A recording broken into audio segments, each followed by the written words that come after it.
কারণ গতকাল থেকে আমরা বিচার চাইতে যখন বৈষম্য বিরোধী ছাত্র আন্দোলনের অফিসে যাই এবং দ্বিতীয় দফা হামলার বিচার চাইতে গিয়ে দ্বিতীয় দফা হামলার শিকার হই, তারপর থেকে আমাদের সাথে যা যা কিছু ঘটছে আমাদের মনে হয়েছে দেশবাসীর সেটা জানা দরকার। জুলাই অভ্যুত্থানে যারা যারা আমরা অংশগ্রহণ করেছিলাম তাদের এই ঘটনাগুলো জানা দরকার।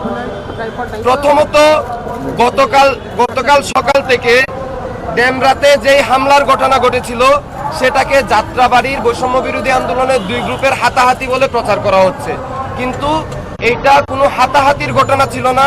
এটা ছিল একেবারে শত্রুতার জের ধরেই, পূর্ব শত্রুতার জের ধরেই একপাক্ষিক হামলা।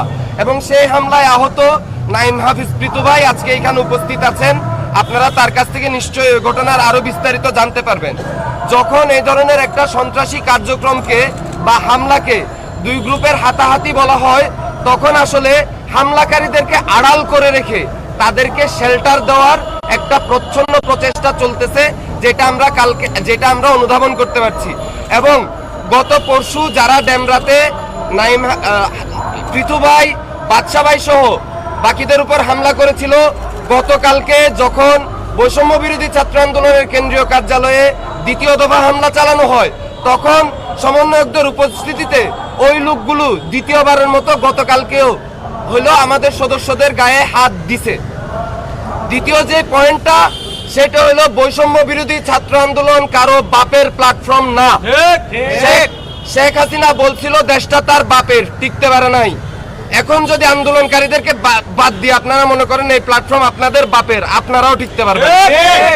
সকল রাজনৈতিক মতাদর্শের, সকল ধর্মীয় বিশ্বাসের, সকল সামাজিক বাস্তবতার ঊর্ধ্বে গিয়ে আমরা ন্যায্যতার ভিত্তিতে সন্ত্রাসের বিরুদ্ধে দাঁড়াবো বলে, ফেসিবাদের বিরুদ্ধে দাঁড়াবো বলে, অন্যায়ের বিরুদ্ধে দাঁড়াবো বলে একটা ন্যায্যতার ভিত্তিতে কমন প্ল্যাটফর্মে এসেছিলাম, যেটার নাম ছিল বৈষম্য বিরোধী ছাত্র আন্দোলন।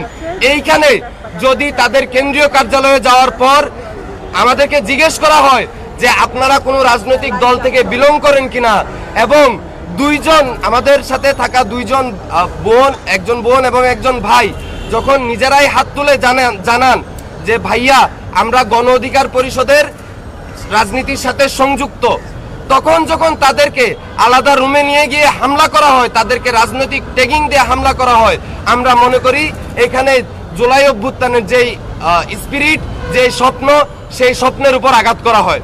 কারণ জুলাই অভ্যুত্থানে যেমন যারা সমন্বয়ক তাদের ভূমিকা ছিল, তেমনি গণ অধিকার পরিষদেরও ভূমিকা ছিল, তেমনি বাম ছাত্র সংগঠনগুলোরও ভূমিকা ছিল, তেমনি বিএনপি, জামাত সহ বাংলাদেশের যতগুলো ফ্যাসিবাদ বিরোধী রাজনৈতিক শক্তি আছে প্রত্যেকের এখানে ভূমিকা ছিল। কিন্তু আজকে যখন বৈষম্য বিরোধী ছাত্র আন্দোলনকে একটি সার্বজনীন প্ল্যাটফর্ম না রেখে একটি রাজনৈতিক উদ্দেশ্যে, বলা যায় একটি রাজনৈতিক উদ্দেশ্যে তাদের মতের সাথে অমিল হলেই আপনি বাম, আপনি শিবির, আপনি অমুক, আপনি তমুক বলে মাইনাস কালচারের যে রাজনীতিটা শুরু হয়েছে, এই মাইনাস কালচারের রাজনীতিটা ভয়াবহ, এটা আমাদেরকে বুঝতে হবে।